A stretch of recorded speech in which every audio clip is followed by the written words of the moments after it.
On a différents types d'expérimentations en micro-parcelles.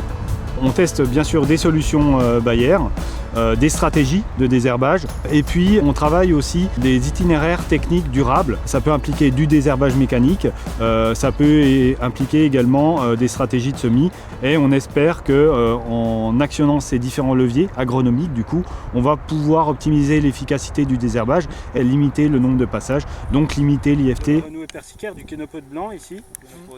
Voilà. L'essai qui était le plus intéressant, c'est celui sur lequel on avait vraiment la plus grande diversité d'adventices. On retrouvait des graminées estivales, donc Panix, Éther, Digitaire.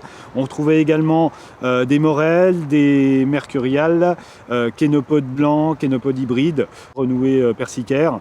Donc voilà pour l'essentiel, et puis également des véroniques. On travaille différentes stratégies, prélevé, post-levé et programme.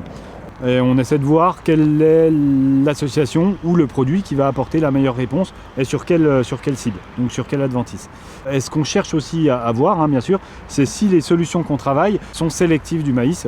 Donc il faut qu'on trouve le bon compromis entre efficacité et puis du coup sélectivité du maïs. Ce qu'on a pu voir, c'est qu'on avait déjà eu des très bonnes conditions au niveau des précipitations pour favoriser l'action des produits de prélevé, qui sont donc à dominante racinaire.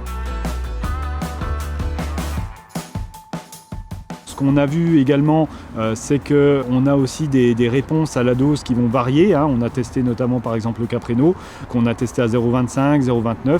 On voit qu'il y a une vraie réponse à la dose et qu'il y a une meilleure efficacité à 0,29. Ce qu'on voit aussi au niveau de la stratégie de positionnement avec notre solution Adingo Extra, c'est que voilà, on l'avait positionné en prélevé, mais également on a une souplesse de positionnement avec cette solution-là. On peut l'amener juste au stade 3 feuilles du maïs et on l'a vu au stade 1 à 2 feuilles qu'il avait une efficacité qui était similaire à celle de la prélevée.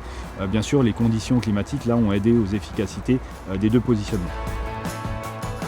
On est dans une réflexion pluridisciplinaire, donc on a la partie chimique bien sûr, et puis à côté on a aussi la partie génétique, et on ne peut pas être expert en tout, donc là je compte bien sûr sur mon collègue pour m'appuyer là-dessus, et c'est vraiment des réflexions conjointes.